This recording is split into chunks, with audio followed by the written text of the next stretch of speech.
The modern tennis fan might have forgotten Monica Seles, but for those of us who knew about her, we knew how great she was. You did not have to see Monica Seles to know she was playing. You would hear her first. Her grunts and shrieks were as legendary as her pulverizing two handed forehand and two handed backhand. A newspaper from the United Kingdom, The Telegraph, wrote that she was the inspiration behind Wimbledon's centre court gruntometer and recorded her decibel level at 93.2, equivalent to a police whistle, noisy home appliances, a pneumatic drill, and not far below a jackhammer. The bigger the moment, the louder Monica Seles became, which meant that throughout her career she frequently reached rocket launching levels. Some people loved it, others hated it. Monica Seles told the Wall Street Journal in 2013, I grunted since I was age 7. I was a little girl and they did not have kids' rackets in those days, so my dad just gave me his racket to play with. But I was tiny, so I put all my energy into it, just the same way I played with two hands from both sides because I had to. It wasn't an issue until I became world number one, and then the competitors always tried to find a little edge. They started to complain because at the end of the day, tennis was a super competitive industry. Gabriela Sabatini, who lost to Seles in the 1990 tour final at Madison Square Garden 6-4, 5-7, 3-6, 6-4, 6-2, the first women's five-set match in 89 years, said, she hits the ball very, very hard. From 1991 to 1993, Monica Seles played in 8 major singles finals and captured 7 of them, all before her 20th birthday. At the age of 18, when most teenagers are determining their freshman college courses, Monica Seles became the world's number one ranked player, a slot she held in 1991 and 1992. Monica Seles was the cornerstone of the youth brigade of teenage superstars that mesmerized women's tennis in the 1990s. Like her contemporary Jennifer Capriati, the powerful counterpunching Monica Seles began playing tennis extremely young, in her case at the age of 5, the age when most kids are in kindergarten. Her father, Carol, developed his daughter's prodigious talents at an alarming rate, teaching the left-hander how to pound the ball with two hands off both sides. In 1985, at the age of 11, Monica Seles won the prestigious Orange Bowl tournament played in Miami, Florida. That victory prompted a Seles family move from native Yugoslavia to the United States of America the following year. For 2 years, she received advanced training at the Nick Bollettieri Tennis Academy in Bradenton, Florida, supercharging her ascent on the women's professional tour. Monica Seles became a full-fledged professional in 1989 at the age of 15, winning her first tournament, the Virginia Slims of Houston, over retiring Chris Evert 3-6, 6-1, 6-4. The match was played on clay. It featured long, strategic rallies, but the younger Monica Seles could pound balls all day and outlasted Chris Evert. It was the dawn of a 2.5-year reign in women's tennis, one the sport has not often witnessed. It was only 2.5 years, and I'll get to it why it was such a short duration, but while it lasted, it was magnificent.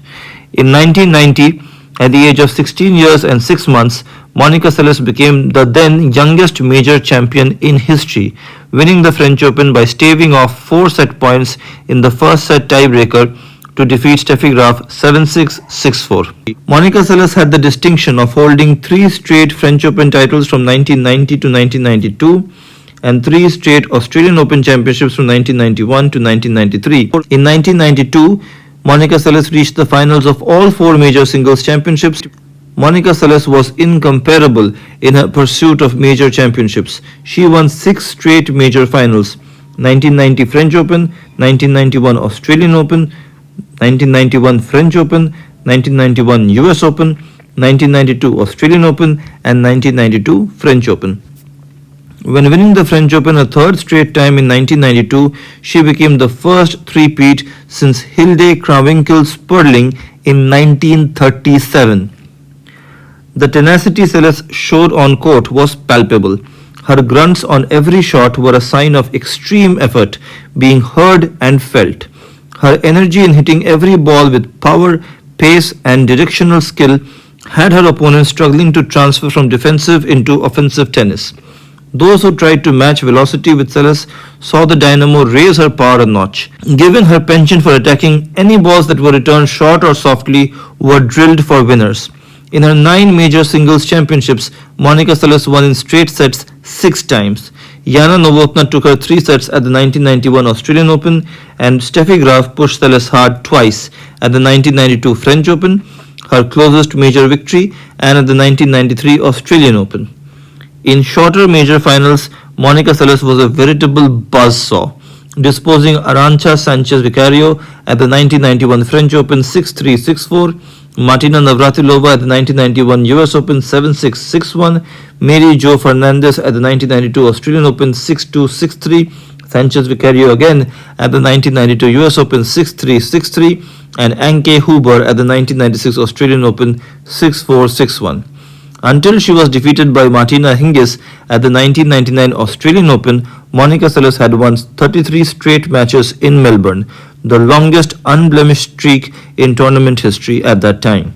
She was also a finalist in 4 majors: 1992 Wimbledon, 1995 and 1996 US Open, and 1998 French Open. Monica Seles said, "People think I must have been so talented at an early age, but I don't know. Was it talent or hard work? Who knows?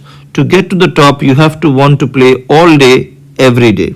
Heading into the 1993 season, Monica Seles stood atop the women's tennis mountain as the world's #1 player and worldwide superstar.